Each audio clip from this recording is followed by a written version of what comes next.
Welcome to the Books on Air podcast.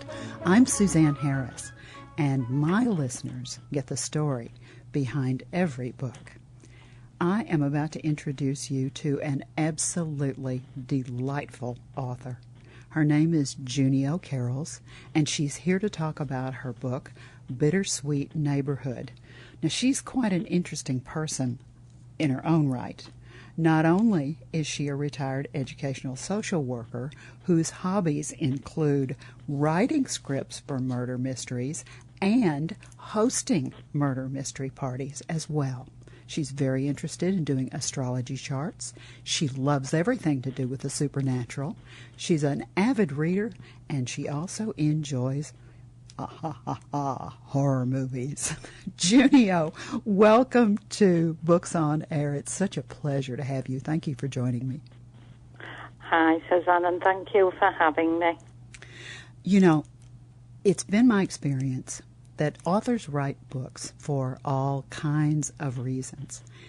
And there are usually two stories to every book. There's the story that the author writes in the book, and the book is published, and the reader reads. But then there's always this secret backstory. There's always a reason, a way, an event, something that caused the book to be created. What's the secret backstory behind Bittersweet Neighborhood?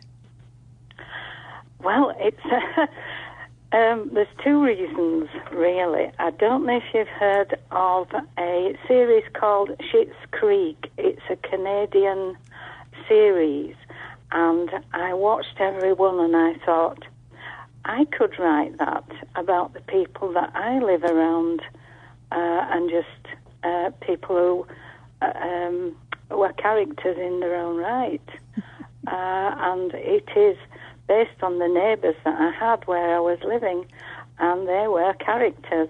And I've just twisted it and spiced it up a little bit to make it more interesting for the readers. Yes, but you have. Based on real people. Yeah, I have known these people. They do exist. Do they know that they're the basis for the characters in your novel? No, that's why I've chose a pen name, and I've now moved from the area and living in a different area. So I think I'm pretty safe now. I love it. And the other thing that I think is so funny is that you were inspired by a television show. You watched that and you thought, wait a minute, my neighbors are that crazy too. Let me sit down and write this. Exactly. Yeah, it's true. You all have people, friends, neighbours, even family that you could write books about. You absolutely are right. I absolutely agree with you. And there's an old adage that they say about writers. They will say to beginning writers, write what you know. Exactly. It makes perfect sense to me. It does, yeah, it does. Let's give the listeners a little overview of Bittersweet Neighborhood. Just sort of tell me a little bit about what happens and who they are. Okay. Who do you want me to mention first? Anybody you want to. Author's choice. Well, John Crowley, who I told you about, who was the talking book host, said to me, he said, I think I know which character you based yourself on. And he said, I think you're Ginger.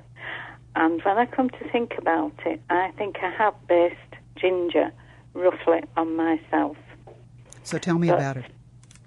Well, she's just different, a little bit secretive, likes to do things out of character, and doesn't like to be,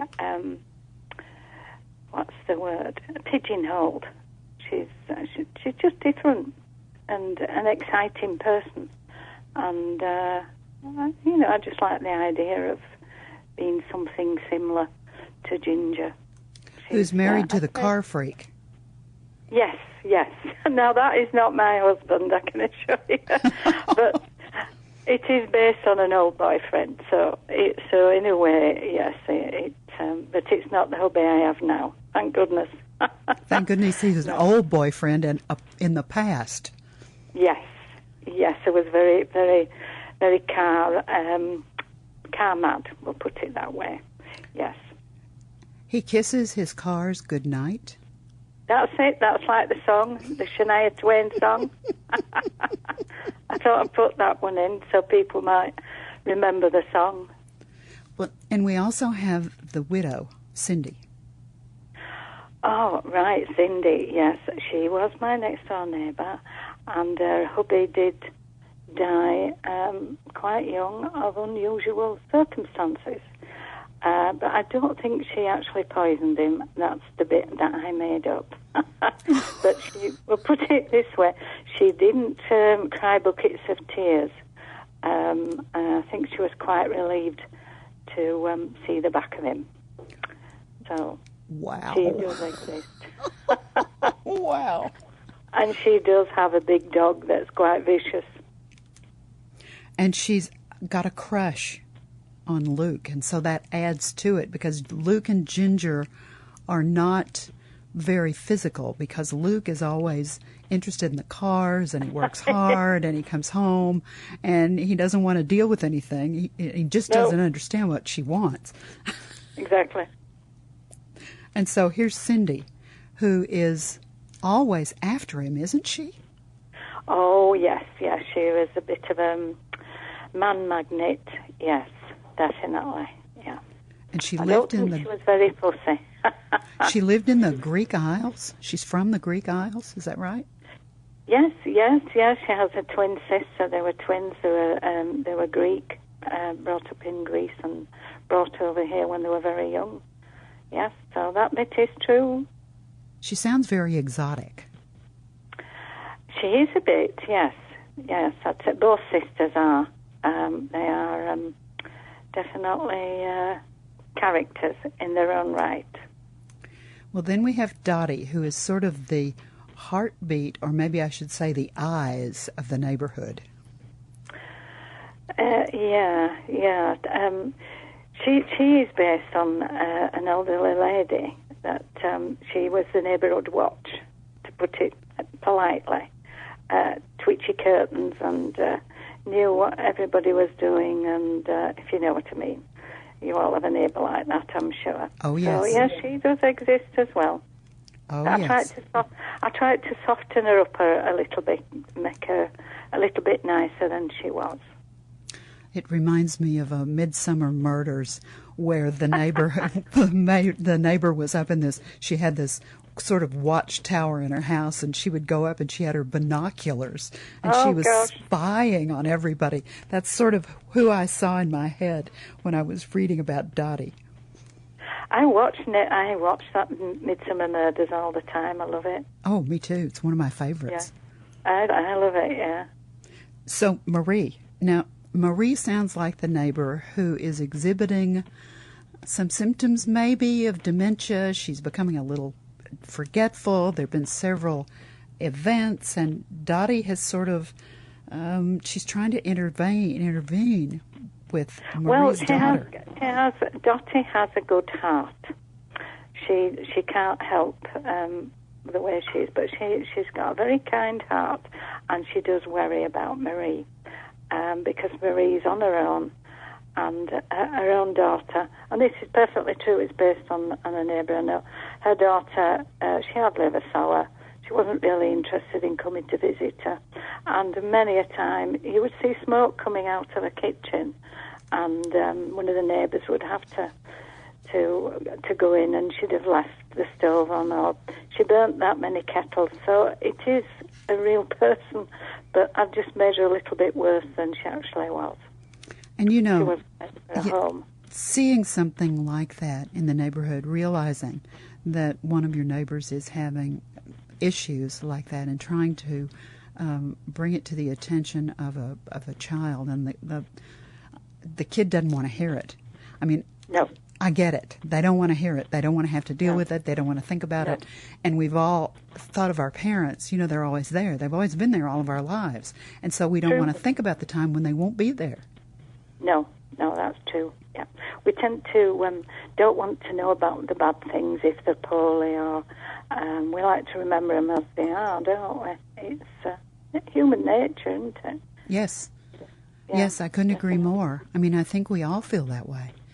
We all want our relatives, or at least our parents, to be immortal, I guess. Yes, true. Whether our kids feel the same about us, that's a different story. Good point. Now, Duke is Dottie's husband, and the neighbors are not very kind to the two of them. They call them behind their backs Dumb and Dumber. Well, we'll put it this way. They were both at the back of the queue when they were handing out common sense and brains. But a nice couple. A bit doolally and dippy. But, yeah, a nice couple. Yeah. And then Christian, the vegan. Yes. Now, he's the only one that I've made up. I don't know. I just had to make someone up to just bring a little bit different into the story. So he is definitely total fiction. I don't know him at all. Just made him up. When you were making him up, I love to talk to fiction writers because fiction writers' brains work very differently. When you were writing the book, did you, I guess my question is really, are you a planner or are you a pantser? Do you sit down at a computer or take out a pad and just start to write because the movie starts in your head? Or are you the kind of writer that sits down and you outline everything before you start? No, I'm a pad and pen person, and I just sit there and whatever comes out, I write it down. I just knew you were a pad and pen person. I just knew that. I totally am a technophobe. But you know, there's something different that happens, I've always thought, with a pad and a pen and actually writing while your brain is working on this and you're sitting there and the information, the plot, the characters, everything is flowing out of your pen as you're sitting there writing it down while it's going on through your head. I think that's a very different process than sitting down at a computer and typing. It's more exciting, isn't it, I think? Being a pad and pencil person myself, I would agree with you. I'm not part of it may be that I'm a concrete learner. So I need to, get my hands, when I'm saying that, I'm doing this mental thing. I need to get my hands around the information. And for me, writing things down with a writing instrument, whether it's a pencil, usually I do a black Sharpie pen. I don't know, there's something about me and black Sharpie pens. I just like that. I'm there with you. Yeah, I know there's something about that. You and I are kind of frightening. We've been talking about all these things that are sort of alike before we started recording this. But the black Sharpie pen, there's something about that for me. And once I write that down, it's like it sticks in my head, and it comes out of my head much easier somehow. I can't explain it. But I've done the fictional character creation myself, and I know that it's different when you start talking about being a fiction writer and creating characters. They are somebody that you have made up, but you see them as if you were sitting next to them in the tea shop or in Starbucks or whatever. They have a face. They become real to you, don't they? Yes, they do. And I think for someone who does not write and who has never had that kind of creative experience, it sounds like we're both a bag of nuts. I mean, it really does, doesn't it? Probably. They might be right, might they? They might be right. That may be exactly right.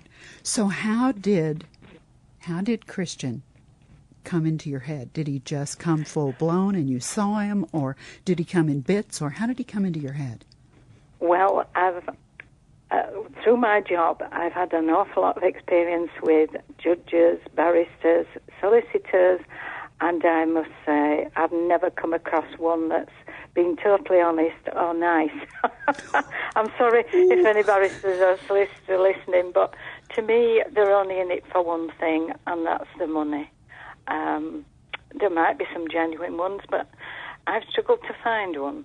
So I had to bring in a soft side to him, but that's how I viewed solicitors and barristers over the years. It's that's been your experience, yeah. That's been your experience. Yeah, it's experience, yeah. Now, we've described, between the two of us talking about the characters, we've described a neighborhood that sounds interesting. What we haven't told them is that there are twists and turns around every corner that are totally unexpected in this novel. Yeah. And that's part of the fun of reading it. This is a wonderful read. It's just one of those things you could sit on a bus or a plane or at the beach and just get lost and enjoy yourself. Good. We won't tell them about the twists and the turns. No. We won't tell them about They've all got their dark secrets that they're hoping to keep secret. Yes. When you were writing the book, or when you think about the book, who do you see in your head reading it? Who do you think your audience would be for this, Junio?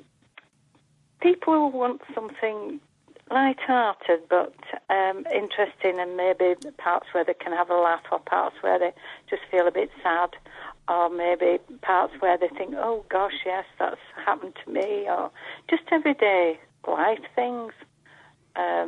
Nothing too scary, nothing too, no murders, things like that.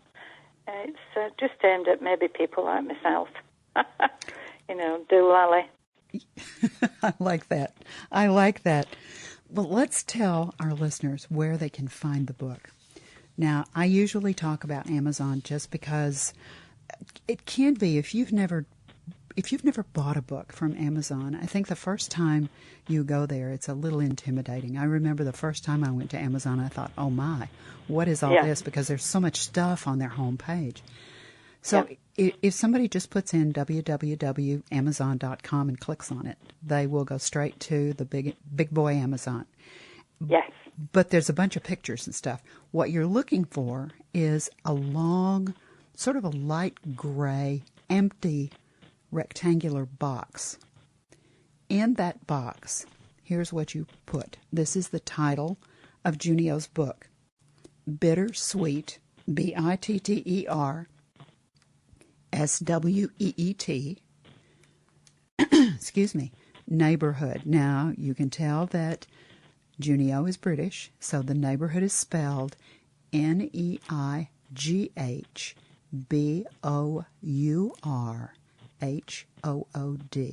So it's Bittersweet Neighborhood by Junio, Junio, last name Carols, CAROLS.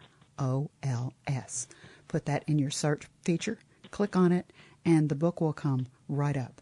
And you'll see this really cute cover of the book. Is there a story behind the cover? No, not really. The cover, Arthur House illustrator came up with that cover for me. I think it's really cute. It is. It's got all different nationalities on it. It's quite cultural. You're right. And I think it's perfect for right now. I really think the book is a perfect book for right now because it's an escape. The world is so complicated. There are so many things happening everywhere. This is a way to just sort of sit down, open up another world, another neighborhood, and read about a group of people who are doing some really crazy, wild things in a neighborhood, and it allows you to escape. And I think it's perfect timing for this, Junio. So thank you. Click on that. When you look at the book, in the upper right-hand corner, you'll see two words. And I remember when I first went to Amazon, I didn't really understand what this was. You'll see the two words, look inside. I didn't know that if you just put your cursor on that and click on it, that the book will electronically open. Please do that, because then you can read an excerpt of these characters. You can read an excerpt of the book. She will take you, the excerpt is perfect. It takes you right up to a certain place, and then it stops. and you want to know what's next. And so if you want to know what's next, you need to buy a copy of the book. It's right there. So it's absolutely so well done. You can buy the book right there. You can click on it. It's a Kindle book. It's paperback. Does it come in hardback? I'm not too sure. On Amazon, I would have thought it would. I think so, too. If I remember, I looked at the page, and I think that it does come in hardback. Yes, yes. Now, some of our listeners, I know, since we've talked about Amazon being the major distributor and seller of books around the world, actually, because I know there's also an Amazon UK. Is there somewhere else, if our listeners don't want to buy from the big boy or the big girl, I don't know if it's, I guess you shouldn't give a sex to Amazon, but if they don't want to buy from Amazon, is there somewhere else, Junio, that they can find the book? I would have thought from my publisher, from Author House Solutions in America, I would have thought they would be able to purchase it from them. I agree. Yeah. I think all they'd have to do is put in the Author House Solutions, Google that, click on the website, and then put in the title of the book, or even just put in your name. How many other books have you written? Would they be there as well?